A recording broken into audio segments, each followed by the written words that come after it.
work till 3:45 on Friday in Vancouver and went straight to the airport. So yesterday was a tough one. Sort of one of those like, am I drunk? No, I haven't been drinking. Am I asleep? No, like pinch me and I'm awake. But today after a night's sleep, I'm better. I'm coming around. 4 days of Comic-Con is pretty close to what you're feeling. Is it really? Is that what it is? This day 4 now? Yes. I think it is, unless I lost It's it. morning, noon, and night, isn't it? It's awesome. It's crazy. It's so rad. I'd love to be a part of this and see it from y'all's perspective. Don't you get to? No, you don't. I was working Friday, and I think it was fun. I got to do it a little bit in New York when I did Friday the 13th because I had a whole week off. So I got to actually go on a day that I wasn't working. Just kind of horse around. Yeah. And then I went back the next day and I worked. So how do you geek out at a Comic-Con?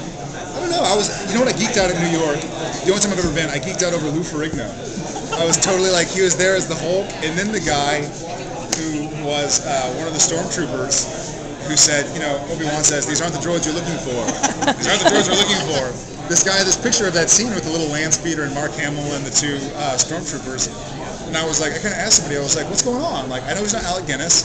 I know he's not Mark Hamill. Like, is he a writer? Or like, is he an editor? They're like, no, he's the stormtrooper that said, these aren't the droids you're looking for. I was like, I love that scene. I love it. So I totally geeked out. He gets to sign a convention for life, too. I know, man. I mean, he had no shortage of onlookers. I probably would have gotten mine too if I didn't have to work. Gotta go do my thing. All right, what's going on with you in season 6? Well, I'm back. Obviously, I'm here at Sable, so that's good for me. They didn't kill me, which is good. So as of right now, we just know that Sam's back. We don't know how he's back yet. We're only right now in day 2 of episode 3. And so episode 1 was Jensen's, obviously, which is going to air as episode 4. So that's already into the storyline a little bit. And so there, Sam and Dean are sort of doing their thing together. We don't really discuss how Sam got back. But now we just finished episode 2, which is going to air as episode 1, which is our premiere, where we get back into it. And we find out, we see Sam and Dean kind of reconverge. And we find out that Sam didn't get out of hell like Dean and go straight to Bobby's house and straight to Dean's house and go like, hey, I'm back, what do I do? Sam kind of like went, you know what, Dean's out of it. Dean right now is with a woman and a kid, and he's living some normal life, so I'm gonna let him do that. And he tried to stay out of it. He tried to let Dean have the life that Sam always wanted. You know, Sam always wanted normalcy, or so he thought. And now Dean was having normalcy. Dean saw Sam fall into the hole. Dean knows Sam was possessed by Lucifer, so I think Sam was like, Dean thinks I'm dead. It hurts. I love the guy. He's my brother.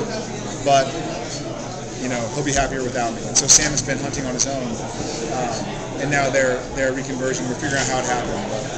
It's crazy because it's just like season 1 all over again. Only it is. Yeah, it's flipped, which is nice for me. And I love, having played this, like, brooding character who's struggling with this and struggling with that and trying to do the right thing and always turns out wrong. And all the women he are involved with end up burning on the ceiling. Like, he always feels bad about himself, and now it's fun to kind of play not somebody who's heartless, but somebody who's tactical first, like Dean was season 1.